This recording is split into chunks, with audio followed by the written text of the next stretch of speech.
जी, आऊज़ु बिल्लाहि मिनश शैतानिर रजीम, बिस्मिल्लाहिर रहमानिर रहीम। अस्सलामु अलैकुम व रहमतुल्लाहि व बरकातुहू। उम्मीद है कि आप सब लोग खैरियत से होंगे। पिछले सेशन में हमने बात की थी 2 बाप-बेटों के बारे में, हकम बिन अबुल आस और उनके बेटे मरवान बिन हकम।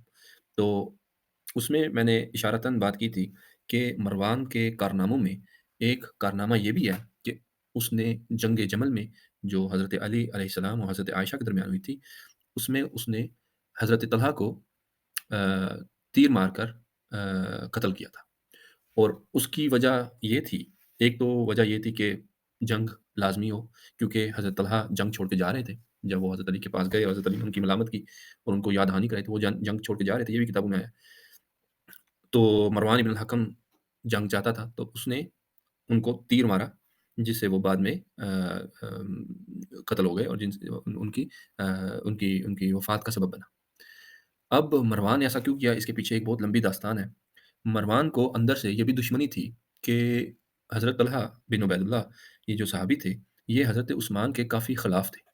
उनकी ज़िंदगी में ही काफ़ी ख़िलाफ़ थे और इवन ये पहले दिन से ही उनके खलीफा बनने से ही इनको थोड़ी-सी अ, उससे मुखालफत थी और उसकी वजह ये है कि जब हज़रत उमर ने 6 लोगों की शूरा बनाई थी, कमेटी बनाई थी अगले खलीफा के तयन के लिए, तो उस वक़्त हज़रत तलहा खुद मौजूद नहीं थे।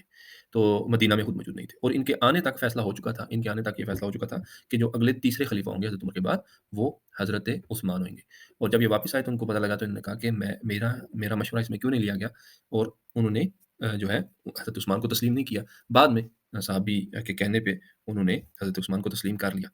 अब हज़रत उस्मान को की इन पे बड़ी मेहरबानियाँ थी। हज़रत उस्मान ने हज़रत तलहा पे बड़ी मेहरबानियाँ की। अपने टाइम में उन्होंने काफ़ी इनको माल भी दिया। इनके बेटे को ख़ास करके उन्होंने कोशिश की अपने साथ मिलाने की, साथ रखने की।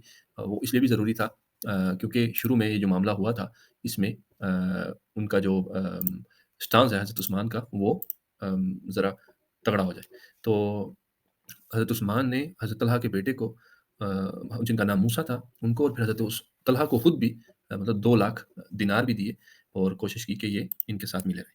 अच्छा, अब हुआ ये कि जब मुखालफत होने लगी, ये सख्त खिलाफ थे हज़रत तलहा, जब हज़रत उस्मान की मुखालफत होने लगी, सबसे बड़ी मुखालफत जो हमने पिछली दफ़ा भी देखा, वो ये थी कि हज़रत उस्मान ने मरवान बिन हकम को, जिसको नबी अकरम ने मदीना बदर किया था, उसको वापस लेके आए और ना सिर्फ़ वापस लेके आए, बल्कि उनको बड़े-बड़े तोहफ़े भी दिए और उनको बड़ी पोस्टें भी दी।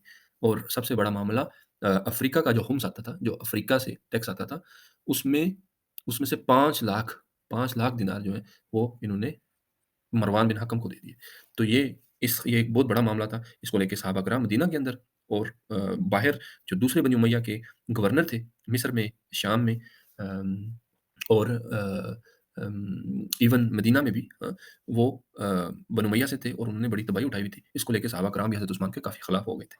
अब कुछ जो सहाबा हैं, उन्होंने हज़रत उस्मान को काफ़ी मशवरा देने की कोशिश की कि ये बात को समझें और इन चीज़ों से बाज़ आएँ कि अपने जो ख़ानदान वाले हैं, उनकी क़राबत, क़ुरबा परवरी से, उनको बेजा इतने तोहफ़े देने से बाज़ रहें। तो लेकिन उसमें हज़रत उस्मान ने कुछ सुनी और ज़्यादातर नहीं सुनी। उसकी एक मिसाल मैं आपको देने लगा हूँ कि तारीख़ तबरी है मेरे सामने, आप स्क्रीन पे देख रहे होंगे, और ये तारीख़ तबरी जो है काफ़ी मशहूर और सबसे जो ओल्ड हिस्ट्रीज़ लिखी गई हैं, उस उनमें से आती है और बहुत सारे बाद में आने वाले मौरख़ीन ने इस तारीख़ से इस्तिफ़ादा किया है। तो इसकी जिल्द 100 में और इसका उर्दू तर्जुमा आ चुका है। अल्लामा अबी जाफ़र मोहम्मद बिन जरीर अत-तबरी अल-मुतवफ़्फ़ा 310 हिजरी इन्होंने लिखी है। नफ़ीस अकेडमी उर्दू बाज़ार कराची वालों ने इसको शाया किया है और ये इनका जिल्द 100 है और जिल्द 100 का हिस्सा अव्वल ख़िलाफ़त राशिदा, और इसमें बात हो रही है ख़िलाफ़त हज़रत उमर से लेके हज़रत अली रज़ियल्लाहु तआला अन्हु अलैहिस्सलाम की ख़िलाफ़त तक। तर्जुमा सैयद मोहम्मद इब्राहीम ने किया है। अब इसका इसमें जो चीज़ आपको दिखानी है, वो सफ़ा नंबर 409 पे है। और इसमें देखिए कि जब मुहासरा हो गया, जो मुहासरा हो गया हज़रत उस्मान का मदीना के अंदर, जब लोग आ गए, मिस्र से आ गए और बसरा से आ गए और दमिश्क से आ गए हज़रत उस्मान के खिलाफ, जो बुलवाई आए थे, जिन्होंने आके मुतालबा किया कि अपने गवर्नरों को आप उतारें और इनकी जगह अच्छे लोगों को, बेहतर लोगों को लगाएँ। तो इसमें इसमें हज़रत अली ने बहुत ज़्यादा कोशिश की हज़रत उस्मान की मदद करने की। जब वो लोग आए तो उनको मशवरा देने की और उनको बताने की कि आप इस मामले को ऐसे और ऐसे सुलझाएँ। तो इसकी एक मिसाल आपके सामने है कि बुलवाइयों का कासिद, इन लोगों का बुलवाई वो लोग जो आए हुए थे हज़रत उस्मान की मुखालफत में मदीना में, जिन्होंने इनके घर को मैसूर किया हुआ था। इन लोगों का कासिद हज़रत अली, हज़रत तलहा और अम्मार बिन यासिर के पास रात के वक़्त आया। मोहम्मद बिन अबी हुज़ैफ़ा ने भी इनके साथ हज़रत अली को एक ख़त भेजा था, चनाचे वो ख़त लेकर हज़रत अली के पास आए और उसमें जो कुछ लिखा था वो ज़ाहिर हो सका। जब हज़रत उस्मान ने ये हालात देखे तो हज़रत अली के घर पहुँचे और जब वो इनके घर के अंदर दाखिल हुए तो उन्होंने फरमाया, "ऐ मेरे चचेज़ाद भाई, तुम मेरे करीबी रिश्तेदार हो, इसलिए मेरा तुम पर बड़ा हक़ है। तुम इन लोगों का हाल देख रहे हो, वो कल सुबह मेरे पास पहुँचने वाले हैं। मुझे मालूम है कि ये लोग आपका बड़ा इज़्ज़त व एहतराम करते हैं और वो आपकी बात सुनते हैं, इसलिए मैं चाहता हूँ कि आप इनके पास सवार होकर जाएँ और इन्हें वापस भेज दें, क्योंकि मैं नहीं चाहता कि वो मेरे पास आएँ और इस तरह इनकी जुर्रत बढ़ जाए और दूसरे लोगों पर भी इसका अच्छा असर नहीं पड़ेगा। हज़रत अली ने इस पे बोला कि मैं किस बुनियाद पर इन्हें वापस भिजवाऊँ? हज़रत उस्मान ने फरमाया, मतलब उनको क्या बोलूँ? उनके जो मुतालबात हैं उसका क्या जवाब दूँ? इस बुनियाद पर कि मैं आपके मशवरों पर अमल करूँगा, कि उन लोगों को ये बोलो, हज़रत अली से बोला हज़रत उस्मान ने, कि मैं आपके मशवरों पर अमल करूँगा और आपकी राय के मुताबिक चलूँगा। हज़रत अली ने फरमाया कि मैं बार-बार आपको मशवरा देता रहा हूँ और हर मौका पर हमारी गुफ्त-व-शनीद होती है, मगर हर मौका पर आप मरवान इब्न अल-हकम और सईद इब्न अल-आस इब्न आमिर और अमीर मुआविया के मशवरों पर अमल करते रहे और मेरे मशवरे की मुखालफत करते रहे। हज़रत उस्मान ने फरमाया, अब मैं आपकी बात मानूँगा और इनकी बात तस्लीम नहीं करूँगा। यानी उन्होंने हज़रत अली से सिफ़ारिश की कि आप इन लोगों को, क्योंकि आप काबिल-एतमाद हैं, लोग आपकी बात सुनते हैं, आप इनको वापस भेज दीजिए और मैं आइंदा से आपके मशवरे पे अमल करूँगा। जिस पे हज़रत अली ने कहा, हमने मैंने आपको बार-बार मशवरा दिया, लेकिन आपने मेरी एक नहीं सुनी। ख़ैर, तो ये बात है कि हज़रत अली कह रहे हैं कि आप मरवान इब्न अल-हकम और दूसरे बनु उमय्या के जो लोग हैं, उनकी बात सुनते हैं और सहाबा कराम की बात आप नहीं सुनते। अब जो आज की बात का मकसद आपको बताना है, वो ये थी कि मरवान बिन अल-हकम ने हज़रत तलहा को जंग जमल में शहीद किया, ठीक है? तीर मारा और उसकी वजह उसने ये बताई कि मैंने आज हज़रत उस्मान का बदला लिया है। यानी मरवान इब्न हकम की नज़र में हज़रत तलहा कातिलीन उस्मान में से थे और इसकी काफ़ी सारी जो निशानियाँ हैं, काफ़ी सारे रेफ़रेंसेस हमें तारीख़ की कुतुब में मिलते हैं। तो वो मैं आपको दिखा रहा हूँ कि हज़रत तलहा भी, यानी कहा ये जाता है जी, पता नहीं कौन आए थे, बाहर से आ गए थे लोग, मिस्र से आ गए थे और बसरा से आ गए थे खलीफ़ा वक़्त को कत्ल करने और सहाबा कराम को बिल्कुल पता नहीं था या वो कुछ नहीं कर सके, ऐसा बात नहीं है। पहले तो मदीना के असहाब खुद खिलाफ थे हज़रत उस्मान के इन कामों से और दूसरा कुछ असहाब इफ़ेक्टिवली शामिल थे हज़रत उस मुहासरे में जिसमें हज़रत उस्मान थे और वो भी जो प्रोटेस्टर्स आए हुए थे, बलवाई आए हुए थे, उनके साथ मिलके इनकी मुखालफत कर रहे थे, हज़रत उस्मान की और उन्हीं मुखालफिन में से फिर कातिलीन हज़रत उस्मान भी थे, जिन्होंने इफ़ेक्टिवली जाके इनको कत्ल किया। लेकिन जो प्रोटेस्ट कर रहे थे और जिनको उभा रहे थे, उनमें हज़रत तलहा भी शामिल थे। इसमें आपको एक रेफ़रेंस दिखाता हूँ, सफ़ा 435 पे है, इसी जिल्द सौम में देखिए, तारीख़ तबरी जिल्द सौम हिस्सा अव्वल 435 नंबर सफ़ा है, खिलाफ़त राइदा हज़रत उस्मान के खिलाफ। कत्ल के बारे में हुक्म, तो ये ये 435 है, इससे ऊपर आ जाए, ठीक है? कत्ल का मंसूबा। अब्दुल्ला बिन अब्बास बिन अबी रबी बयान करते हैं, मैं हज़रत उस्मान के पास गया। हज़रत अब्दुल्ला बिन अब्बास बहुत ही बड़ी शख्सियत है कि मैं हज़रत उस्मान रज़ियल्लाहु अन्हु के पास गया और कुछ अर्सा तक इनसे बातें करता रहा। यानी जो मकसूर हुए हुए थे उसके दरमियान, उस सीज के दौरान। उनके पास गए और उनसे बातें करते रहे। आपने फरमाया, "ऐ इब्न अब्बास, आओ।" उन्होंने मेरा हाथ पकड़ा, मैंने हज़रत उस्मान के दरवाज़े पर कुछ बातें सुनी। कोई ये कह रहा था, "तुम क्या इंतज़ार कर रहे हो?"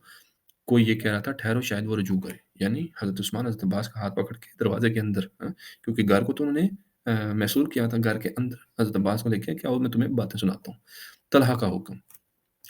मैं और वो खड़े हुए थे, यानी हज़रत अब्बास और हज़रत उस्मान खड़े हुए थे कि तलहा बिन उबैदुल्लाह वहाँ से गुज़रे और वहाँ ठहर कर पूछा, इब्न अदीस कहाँ है? यानी उन लोगों के दरमियान जो सामने मैसूर थे, उनके दरमियान वो घूम रहे थे, तो पूछा, इब्न अदीस कहाँ है? लोगों ने कहा, वो ये हैं। चनाचे इब्न अदीस इनके पास आए, उन्होंने इनसे कुछ सरगोशी की, फिर इब्न अदीस अपने साथियों के पास गया और कहा, किसी शख्स को इस शख्स हज़रत उस्मान के पास ना जाने दो और ना वहाँ से निकलने दो। इस पर हज़रत उस्मान ने मुझसे फरमाया, इस बात का तलहा बिन उबैदुल्लाह ने हुक्म दिया है। देखें, इसमें हज़रत उस्मान ये कह रहे हैं कि ये देखो, इनकी ये जो बुलवाई आए हुए हैं, प्रोटेस्टर्स आए हुए हैं, इनको तलहा इंसाइट कर रहा है। इसने बुलाया हुआ है, इसने हुक्म दिया हुआ है और उन्होंने आगे से आप देख रहे हैं सरगोशी भी की उन लोगों में से किसी एक अ, ग़ालिबन लीडर को जो इब्न अदीस है और उसके कान में सरगोशी की कि लोगों को हज़रत उस्मान के पास अंदर ना जाने दो, इनको रोको। तो हज़रत उस्मान ये हज़रत अब्बास को सुना रहे हैं, देखो तलहा इन लोगों को भड़का के और इनको लीड कर रहा है, यानी कातिलीन उस्मान को लीड कर रहा है। फिर हज़रत उस्मान ने फरमाया, अल्लाह तो मुझे तलहा बिन उबैदुल्लाह से बेनियाज़ कर दे, क्योंकि इसी ने इन्हें भड़काया है और इन्हें जमा किया है। یہ حضرت عثمان کے الفاظ ہیں کہ طلحہ نے یہ جو بلوائی آئے ہوئے ہیں ان کو بھڑکایا ہے اور انہیں جمع کیا۔ باخدا مجھے توقع ہے کہ وہ اس سے حالی جائے گا اور اس کا خون بہا جائے گا، کیونکہ اس نے میرے ساتھ وہ کیا ہے جو اسے جائز نہیں ہے۔ یہ حضرت عثمان کہہ رہے ہیں حضرت طلحہ کے بارے میں۔ پھر انہوں نے آگے بات دی کہ میں نے رسول اللہ صلی اللہ علیہ وسلم کو یہ فرماتے سنا، 3 باتوں کے علاوہ اور کسی چیز میں مسلمان شخص کا خون بہانا جائز نہیں، کہ وہ 3 باتیں یہ ہیں: یا تو کوئی شخص مسلمان ہونے کے بعد مرتد ہو جائے، یا وہ قتل کر دیا جائے گا، یا کوئی شادی شدہ شخص نہ کرے تو اسے سنسار کیا جائے گا، یا کوئی شخص کسی کو ناحق قتل کر دے تو اس سے قصاص لیا جائے گا، مگر مجھے کسی جرم میں قتل کیا جا رہا ہے۔ اس کے بعد حضرت عثمان اپنے مقام پر چلے گئے۔ ابن عباس بن ابی ربیع کہتے ہیں میں نے باہر جانا چاہا تو ان لوگوں نے مجھے روکا، یہاں تک کہ محمد بن ابی بکر میرے پاس گزرے تو انہوں نے کہا اسے چھوڑ دو، انہوں نے مجھے چھوڑ دیا۔ اب یہ بات بڑی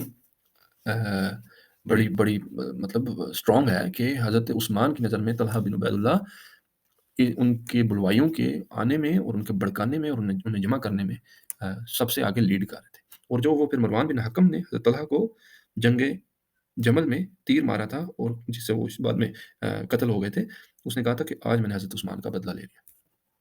تو آگے دیکھیے، عبد الرحمن بن ابزی بیان کرتے ہیں کہ میں نے آج وہ جگہ دیکھی جہاں سے یہ لوگ حضرت عثمان کے پاس گئے تھے۔ یہ لوگ عمر بن حزم کے گھر میں سے ایک تنگ راستے سے وہاں داخل ہوئے۔ باہدا ہم ابھی تک اس بات کو نہیں بھولے ہیں کہ تھوڑی دیر کے بعد سودان بن حمران نکلا۔ یہ سودان بن حمران ہے جس نے وار کیا تھا حضرت عثمان پہ اور کہنے لگا طلحہ بن عبید اللہ کہاں ہے؟ ہم نے ابن عفان کو قتل کر دیا۔ ٹھیک ہے، تو یہ مطلب قاتل نے سب سے پہلے جس بندے کا کے نام لیا وہ حضرت طلحہ بن عبید اللہ ہے۔ یعنی اس کا مقصد، اس بات دکھانے کا مقصد یہ ہے کہ حضرت طلحہ حضرت عثمان کے جو قاتلین تھے، جو ان کے بلوائی آئے ہوئے تھے، ان کو لیڈ کر رہے تھے، ان میں شامل تھے اور ان میں ان کی شدید پوزیشن تھی۔ حضرت عثمان کے قتل میں حضرت طلحہ کی شدید پوزیشن تھی۔ اب ایک ریفرنس آپ کو اور دکھاتا ہوں، وہ ریفرنس ہے بہت ہی مشہور کتاب ہے انصاب الاشراف۔ اس کا پہلے میں آپ کو تعارف کروا دوں تھوڑا سا کہ ہم کہاں پہ دیکھ رہے ہیں۔ یہ کتاب ہے انصاب الاشراف اور احمد بن یحییٰ بن جابر البلادری۔ البلادری کے نام سے یہ کافی مشہور ہے۔ ان کے جو مصنف ہیں انصاب الاشراف، یہ بہت ہی مشہور کتاب ہے تاریخ کے حساب سے، اور اس کی جز نمبر 5 ہے، الجز الخامس، اور اس کا جو صفحہ نمبر ہے وہ 42 ہے۔ اب یہ دیکھیے کہ اس میں بھی وہ ماجرا نقل ہے جو میں آپ کو دکھانا چاہ رہا ہوں کہ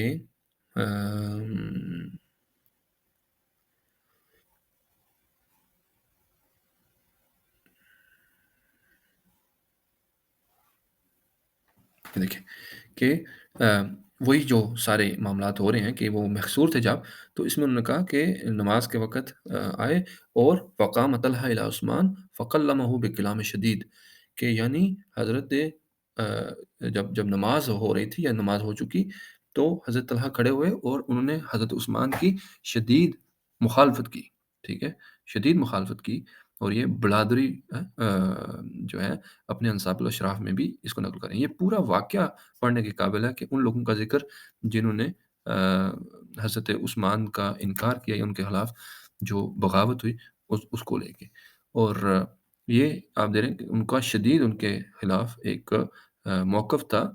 جو لوگ آئے ہوئے تھے بلوائی آئے ہوئے تھے، جو مخالفین آئے ہوئے تھے، ان کی موجودگی میں۔ ایک آپ کو اس سے اگلا ریفرنس دکھاتا ہوں، اسی کتاب میں 5ویں جلد ہے انصاب الاشراف کی۔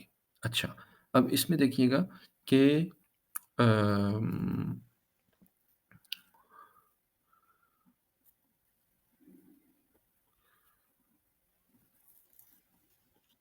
یہ دیکھیں کہ جو حضرت طلحہ ہیں انہوں نے حضرت عثمان کو جب وہ محصور تھے تو انہوں نے یہ وہ ہیں کہ جنہوں نے پانی لانا بھی، جو پانی جا رہا تھا اندر گھر کے حضرت عثمان کے، اس کو بھی بند کروا دیا تھا۔ حضرت طلحہ نے حضرت عثمان کو پانی کی ترسیل بھی روک دی تھی۔ جب آخری کافی ٹائم ہو گیا تو انہوں نے کہا کہ اب اس معاملے کو کنکلوڈ کرنا ہے، تو حضرت طلحہ وہ ہیں جنہوں نے حضرت عثمان کو پانی سے بھی روک دیا اور ان کے گھر پانی بھی نہیں جانے دیا۔ تو یہ پورا جو باب ہے اس بارے میں حضرت طلحہ کی اور باقی اصحاب کے جو کارنامے ہیں قتل عثمان میں، اس کو बहुत डिटेल में अंसाब अल-शराफ में अल-बुलादरी ने बहुत डिटेल में नक़ल किया। अब इसमें एक चीज़ जो आपको बतानी है और इससे अगली जो नशिस्त होगी उसमें हम दूसरे कई लोगों का ज़िक्र करेंगे जो हज़रत उस्मान के कत्ल में काफ़ी पेश थे, जिनमें से एक आज हमने देखा हज़रत तलहा खुद थे, जिनको मरवान बिन हकम ने जंग जमल में तीर मारकर कहा कि आज मैंने हज़रत उस्मान का बदला ले लिया। अब एक बात जो बड़ी इम्पोर्टेंट है वो ये है कि जब हज़रत उस्मान का कत्ल हो गया और उम्मत ने मिल के हज़रत अली को चौथा खलीफ़ा उनकी नज़र में जो सिस्टम चलता आ रहा था, हज़रत अली को चौथा खलीफ़ा राशिद मान लिया, बैत कर ली, तो पहली जंग जो हुई हज़रत अली की, वो जंग जमल हुई जिसको लीड कर रहे थे हज़रत आयशा, लेकिन हज़रत आयशा को जो फ़ौज प्रोवाइड की गई बसरा से, वो हज़रत तलहा और हज़रत ज़ुबैर की सरपरस्ती में आई। हज़रत तलहा ने जाके बोला कि हम खूने उस्मान का बदला लेंगे। हज़रत उधर बसरा में बोला कि हम हज़रत उस्मान को कत्ल कर दिया है और हम उनका बदला लेंगे, तो आप हमारे साथ चलें। तो जो लोग बसरा वाले थे, उन्होंने कहा कि जनाब आप खुद तो पेश-पेश थे, आप खुद ही तो पेश-पेश आप खुद शरीक हैं कत्ल उस्मान में और आपने हमें जो है लेटर लिखे थे, आप हमने चिट्ठियाँ लिखी थी इसके बारे में, आपने हमें इस मामले में आगे बढ़ने का कहा था। तो आप उसी हज़रत उस्मान जिनके कत्ल में आप खुद शरीक हैं, उन बुलवाइयों की लीड करने में आप खुद शरीक हैं, अब उन्हीं के बदले में हज़रत अली के खिलाफ जंग करने में और उन्हीं के खून के बदले में आप मतलब हज़रत अली से जंग करना चाह रहे हैं। तो उन्होंने उनकी ये जो अ, दोगलापन है, उनको अयां किया कि आप ये एक तरफ से तो खुद हज़रत उस्मान को कत्ल करने वालों में शामिल हैं और उनके बलवाइयों को लीड करने में शामिल हैं और दूसरी तरफ आप हज़रत अली से जंग करने के लिए आप हमें उकसा रहे हैं। तो जिसको हज़रत तलहा ने जिसकी वो मतलब जिसको वो रद्द नहीं कर सके, उन्होंने एक्सेप्ट किया कि हाँ, ये बात ऐसी हुई थी। ख़ैर, ये मामलात बड़े सख्त हैं कि हज़रत तलहा का कत्ल उस्मान में शामिल होना और फिर मरवान बिन हकम का तलहा को इसी ज़ुमरे में कत्ल करना कि तुमने हज़रत उस्मान के खिलाफ लोगों को भड़काया था और उनको लीड किया था और उन्हीं को जमा किया था और उस्मान की इस पे अपनी दलील ये बहुत सारे सवाल खड़े करते हैं कि ये कौन किसके साथ शामिल था।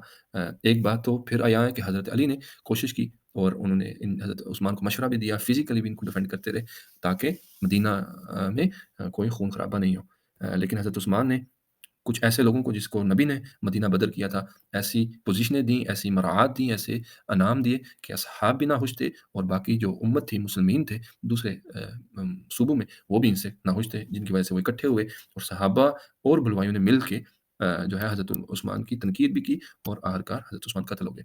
और ऊपर से नाइंसाफ़ी ये हुई कि जो लोग कत्ल उस्मान में शामिल थे, उन्होंने सारा मुद्दा उठा के हज़रत अली पे डाल दिया और उसी ज़ुमरे में फिर आगे जंगें हुईं। तो इंशाल्लाह अगली नशिस्त में इस पे आगे बात होगी। उम्मीद है कि आपको आज की ये नशिस्त पसंद आई होगी। अगले सेशन में मिलते हैं। अपना ख़्याल रखिएगा। अस्सलामु अलैकुम व रहमतुल्लाह।